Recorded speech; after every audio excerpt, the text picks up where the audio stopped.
Wah, halo pencinta buku semuanya. Kembali dengan saya Syahnas Haq di The Library of Ramadan KH.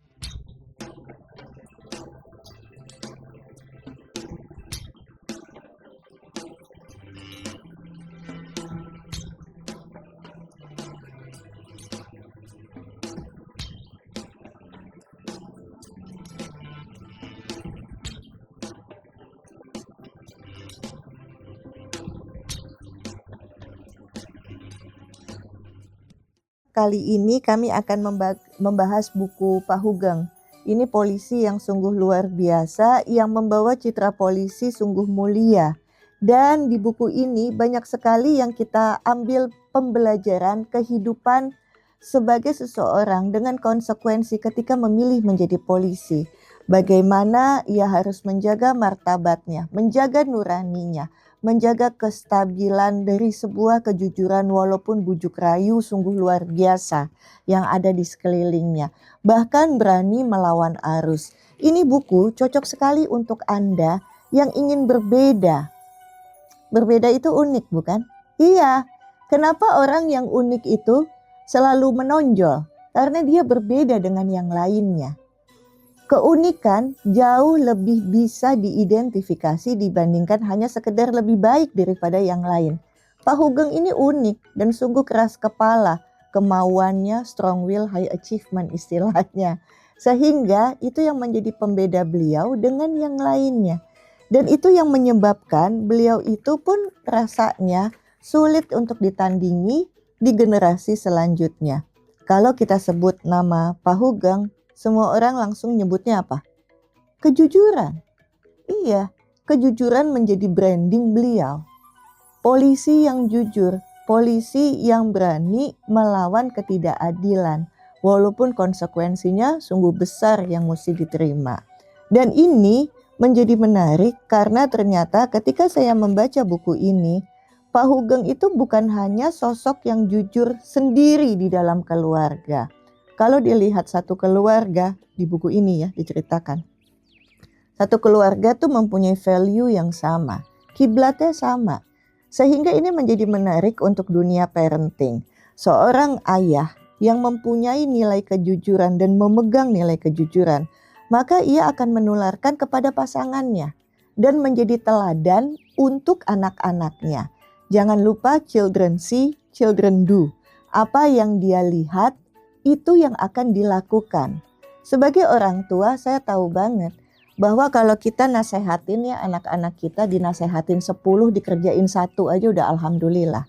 Tetapi kalau kita melakukan sesuatu tanpa kita memberikan nasihat tapi teladan, maka itu akan jadi contoh dan diikuti oleh anak-anaknya.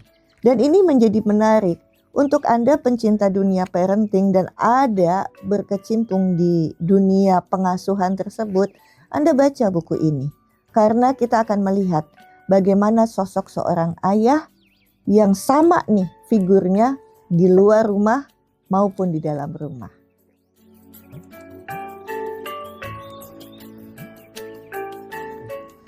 Ketika saya dan Mary memenuhi panggilan Bung Karno di Istana Bogor berkaitan dengan pemberitahuan bahwa saya akan diangkat sebagai Menteri Iuran Negara, Dr. Limina meminta saya bareng pulang ke Jakarta. Permintaan itu tak dapat kami penuhi karena kami diundang Bung Karno untuk makan siang dan berkenalan dengan Ibu Hartini. Tapi besoknya saya datang ke rumah Dr. Limina di Jalan Tengku Umar. Saya diajak ngomong-ngomong atau lebih tepat diberi berbagai advice sehubungan dengan jabatan yang saya akan pikul. Salah satu nasihat Pak Limina selalu saya ingat dan saya jalankan. Jadi menteri, kata Limina, tak sama dengan pegawai negeri biasa. Tindak tanduk seorang menteri mencerminkan citra negara, secara langsung atau tidak. Jabatan menteri karena itu bersifat politis dan seterusnya. Berkaitan dengan itu, ada salah satu nasihatnya yang khusus. Jangan suka menerima kata belece dari siapapun, walaupun dari seorang menteri yang lain. Ketika anak bungsu saya, Reni, tamat SMA dan mau masuk ke ITB, ia bercerita, benar atau tidak ceritanya saya tidak tahu pasti, bahwa salah satu temannya, anak salah seorang menteri, langsung diterima jadi mahasiswa karena ada kata belece dari ayahnya. Barangkali ia mengharapkan agar sebagai Kapolri waktu itu saya akan membuatkannya sebuah kata belece pula agar diterima di ITB. Tapi karena saya ingat nasihat Pak Lemena, maka saya tidak melakukannya. Pada zaman saya jadi menteri itu, rupanya penggunaan kata belece dari orang-orang berpengaruh sudah dinilai Lemena membahayakan, sehingga ia menasehati saya. Suatu ketika di Direktorat Bea Cukai dibuka kesempatan kerja bagi para pelamar. Dengan ketentuan hanya mereka yang lulus testing akan diangkat jadi pegawai Bea Cukai. Hari itu salah seorang pelamar datang ke sekretaris saya untuk menyampaikan sepucuk surat dari Lemena.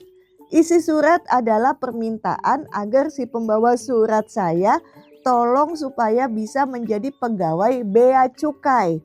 Berhubung yang bersangkutan adalah kenalan baik Lemena.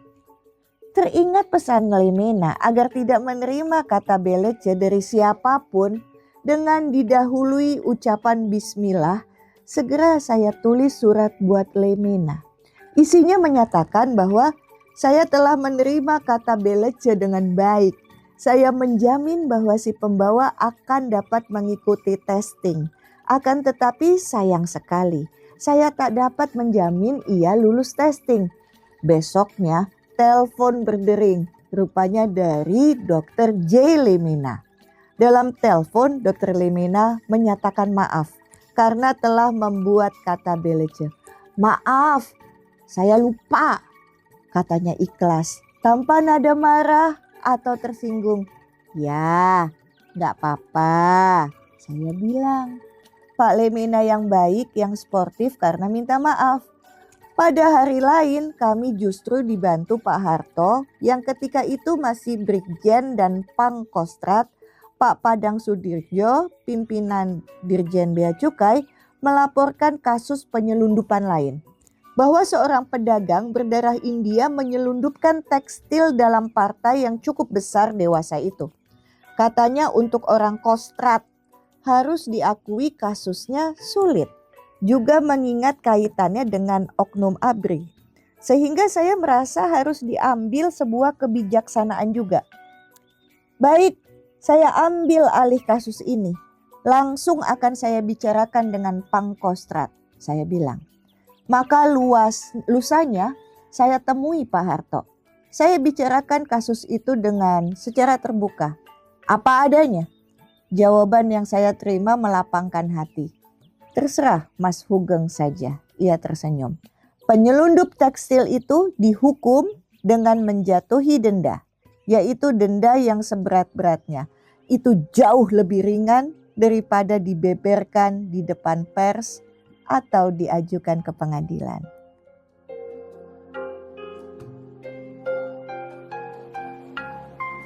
Dulu kalau misalnya ditanya nih sama anak-anak kecil, apa cita-citanya besok gitu ya. Nah salah satunya tuh favoritnya selain insinyur, dokter gitu kan, polisi tersebut gitu. Mau jadi polisi, akan tetapi di belakangan ini kalau dilihat kok ternyata sedikit sekali anak-anak yang mau bercita-cita besok mau jadi apa, mau jadi polisi. Pergeseran ini menurut Aldo ya, apakah memang karena menganggap masuk ke tempat polisi itu sulit, ataukah image polisi tidak begitu dalam tanda kutip seksi lagi untuk menjadi masa depan yang menjanjikan, atau apa yang terjadi karena mungkin Aldo bisa mewakili generasi milenial yang mereka punya anak, punya keponakan, kenapa tidak menceritakan hal-hal yang baik tentang kebaikan seorang polisi? Banyak faktor ya yang bisa bikin kenapa pekerjaan polisi itu mungkin dilihat kurang seksi yang tadi katanya Tante Nas. Karena sekarang itu sudah makin banyak lapangan pekerjaan baru yang dianggap lebih menghargai banyak aspek. Contohnya work-life balance. Mungkin stigma di mata kita generasi yang lebih muda ini adalah polisi itu jadwal kerjanya berbeda gitu ya, tidak work-life balance dan seringkali juga dibutuhkan untuk bekerja di luar gitu loh. makna konotasi pemahaman seksi atau enggaknya mungkin dilihat dari situ juga salah satunya. Dan ditambah lagi juga memang dari generasi atas, begitupun kejadian di lapangan, kita ngelihat banyak sekali kita bentrok dengan perilaku polisi yang kurang kita senangi ya. Contohnya kita punya stigma kalau misalnya kita itu lagi di jalan, mereka suka melakukan hal-hal yang tidak seharusnya mereka lakukan gitu ya. Kita bilangnya kayak pungli atau segala macam, padahal sebenarnya bisa jadi memang itu pekerjaan mereka, atau itu malah mungkin itu oknum. Nah, juga dari generasi sebelumnya juga tidak diberikan suatu pendidikan atau suatu pemahaman bahwa polisi itu sebenarnya pekerjaan sangat honorable dan sangat respectable gitu ya. Seiring berjalannya waktu, kita kehilangan esensi itu dari polisi dan merasa bahwa banyak pekerjaan lain yang lebih bisa membuat masa depan kita lebih aman, nyaman, dan lebih juga dianggap keren di generasi kita sendiri. Nah itu stigma dianggap keren atau enggaknya juga memang sering berjalannya waktu itu meluruh ya, gitu di generasiku dan mungkin generasi mendatang. Jadi ya dibutuhkan proaktif mulai dari generasi kita sekarang untuk memberikan pemahaman yang lebih baik mengenai pekerjaan polisi dan how to be a respectable police officer ke depannya. Kayak gitu mungkin. Mungkin apakah salah satu jalannya membawa polisi-polisi untuk datang ke sekolah-sekolah dan menceritakan apa pekerjaan mereka sehingga terbayang sama anak-anak sekarang? Bisa Tante Nas. Jadi banyak hal yang tidak dilakukan, yang belum dilakukan oleh institusi kepolisian untuk bisa membuat mata pencaharian atau pekerjaan mereka itu dilihat lebih positif untuk generasi mendatang. Salah satunya mungkin yang Tante Nas itu bilang betul, mungkin bisa mendekatkan lebih ke generasi muda, memberikan suatu pemahaman dan esensi bahwa polisi itu tuh juga approachable kok. Maksudnya bukan pekerjaan yang boring, keras, membutuhkan suatu sifat tertentu. Polisi juga manusia, polisi juga punya banyak spektrum dalam dirinya yang bikin mereka itu bisa relate untuk menjadi pilihan pekerjaan untuk generasi Y dan seterusnya, Y, Z, Alpha, dan seterusnya. Kurang lebih seperti itu sih.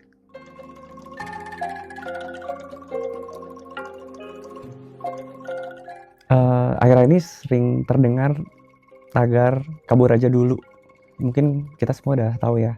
Cuman kalau saya melihat tagar itu juga menurut saya ada dua hal yang bisa diambil dari itu.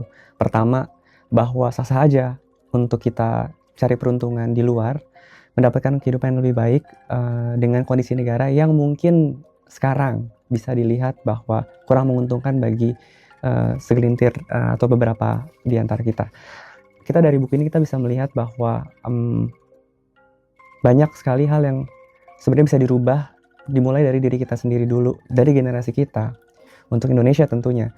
Kalau kita lihat kita semuanya mengambil tagar itu dengan mentah-mentah dan kita kabur saja dulu, nanti generasi kita yang akan merubah Indonesia ke Indonesia yang jadi lebih baik kemana? Hilang kemana? Jadi sebenarnya dari buku ini coba kita baca, kita resapi, dan kita melihat bahwa tidak mustahil untuk menjadi agents of change dimulai dari diri kita sendiri. Yang nantinya bisa membawa Indonesia, negeri yang kita cintai ini, menjadi negeri yang jauh lebih baik lagi, dan menjadi mungkin pion-pion awal untuk menjadi agents of change Indonesia di generasi kita. Apapun generasi kalian, generasi Y, generasi X kah, belum terlambat juga, atau justru untuk generasi Alpha dan generasi Zeta yang sekarang lagi emerging ya. Mungkin alangkah baiknya untuk coba baca buku ini dan melihat dan terrefleksi bahwa kita sebenarnya bisa kok jadi agent of change yang nantinya merubah Indonesia jadi Indonesia yang lebih baik untuk generasi kedepannya, atau if we're lucky untuk generasi kita sekarang masih belum terlambat.